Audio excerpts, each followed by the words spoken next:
If you're anything like me and you love RPGs, that means you tried Cyberpunk when it was released in 2020.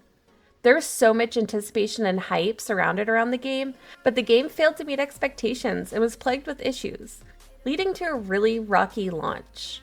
The game was released prematurely and it wasn't fully ready. The game was incompatible with current gen consoles, leading to poor performance and bugs. The game was overhyped, leading to unrealistic expectation from players. And not to mention, after the game's release, CD Projekt Red released several hotfixes and patches to address some of the issues. However, this game still had a long way to go before it was fully functional. Despite the game's initial failure, CD Projekt Red has continued to work on improving Cyberpunk. The game has undergone significant changes since the release, including the additional transmog system, improved AI and combat systems, quality of life improvements, and changes to various features such as perks, skills, cyberware, and the UI. On September 26, 2023, Phantom Liberty was released on PC, PS5, and Xbox Series X. As I mentioned prior, with 2.0 and with the new DLC, they've improved AI, health, and combat systems, a new district, Dogtown, a new storyline, side quest, gigs, missions that involve vehicle combat, and cars with missile launchers, all new characters, plots, storylines, areas to explore, and outright brand new game content. Hours of it. Dozens of new missions and quests, hundreds of new weapons, gear, and fashion items, new story campaign, and new changes to the perk system and skill trees. If you haven't already picked up Phantom Liberty, I would highly suggest it. The changes have been absolutely phenomenal, and I'm a huge fan of the transmog system, and I'm going to tell you why. The transmog system in Cyberpunk allows players to change the visual appearance of their clothing without changing the clothes themselves. This feature was added in 1.6 and it allows players to keep stat bonuses of their weapons while displaying their favorite outfits. Here are some details about the transmog system. It's accessed through the wardrobe in your apartment. You can create and save up to 6 outfits within your wardrobe, mixing and matching whatever clothing you want to wear. You can finally start dyeing skins for the first time ever in Cyberpunk. It was a feature that was added with the new Phantom Liberty DLC. Overall, the transmog system in Cyberpunk is a great addition to the game. Not only is your character going to look cool, but listen to this. You can dismantle the clothing in the game, and it gives you components. And you know what components do, right? Dismantling items in Cyberpunk is a great way to get crafting materials so that you can level up your weapons. No more dismantling Nicolas to get those components to make your weapons better. To dismantle an item, you just go to your inventory, select the item you want, and hold down Z. Once the item's dismantled, depending on the level of it, you can combine those components and go up to each tier, 1 through 5. All of the cool perks aside, my favorite part about the changes that CD Projekt Red made to Cyberpunk was that they made it a more vast world. There's more autonomy and exploration added to it, meaning that you can add hundreds and hundreds of hours to your game. You can do gigs, make eddies, and then go to the main quest whenever you feel like it, the true definition of an open world RPG. So here's the answer to the real question. Should you play Cyberpunk 2077 now, in 2023? The answer is yes. The immersion is great. It has a unique cyberpunk aesthetic that draws the players in. I know I love it. The voice acting is top notch, especially for both genders of V and the fact that Keanu Reeves plays Johnny Silverhand. There's so many unique weapon choices.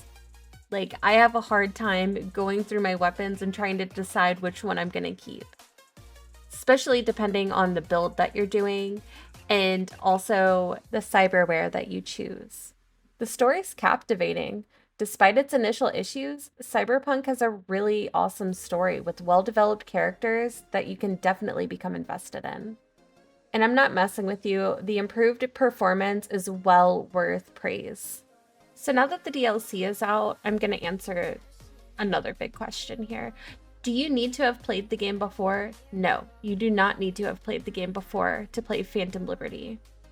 If you're playing for the first time and you do want to skip ahead to the DLC content, you just select New Game from the starting screen and choose Skip Ahead to Phantom Liberty. Then you can pick your difficulty level, your background, and go ahead and create your character. If you end up skipping ahead to the new DLC, you may miss some parts of the game though, including the opening section of the main campaign, and some quests may be marked as failed in your quest log.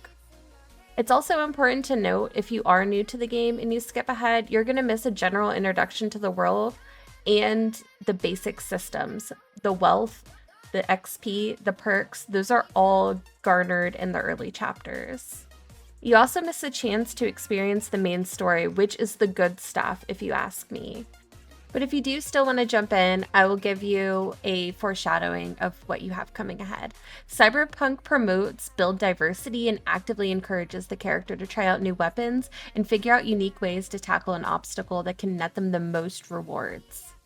So my suggestion would be to do side quest, NCPD gigs, and Cyber Psycho gigs. They're the best way to earn experience points and level up your character.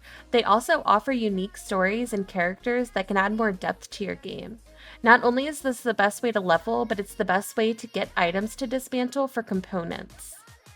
I've mentioned components a couple times in this video, so I just want to go into a little bit more depth. Components are what you get when you dismantle items or when you loot a character. They come from white to green, blue, purple, and orange. Tier 1 through 5. You're going to use these to upgrade your weapons. You're also going to use these to upgrade your cyberware when you go see a Ripper Doctor. And they're honestly some of the most difficult items to get in the game, if not the most difficult to get.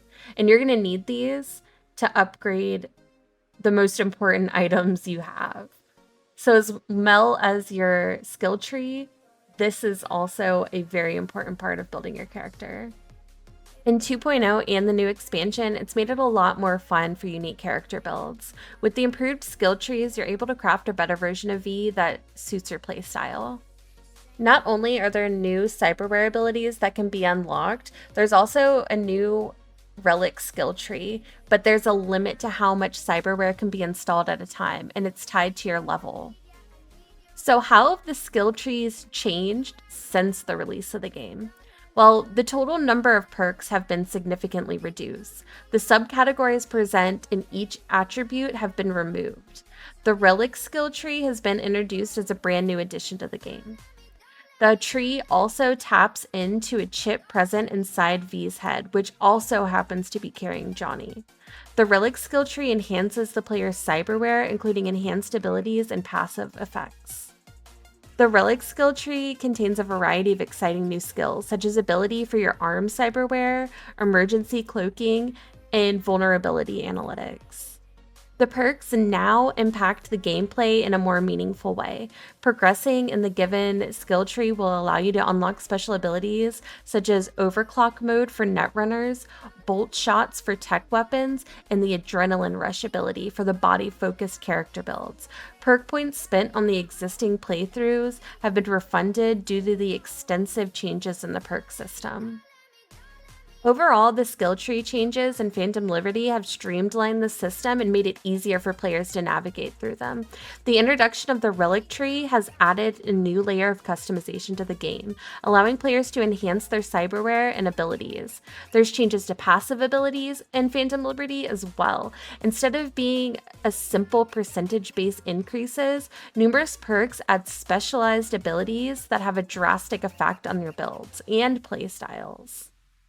The best perks in Cyberpunk aren't just the instant use abilities. Some offer passive boost when it comes to an item recharge and cyberware.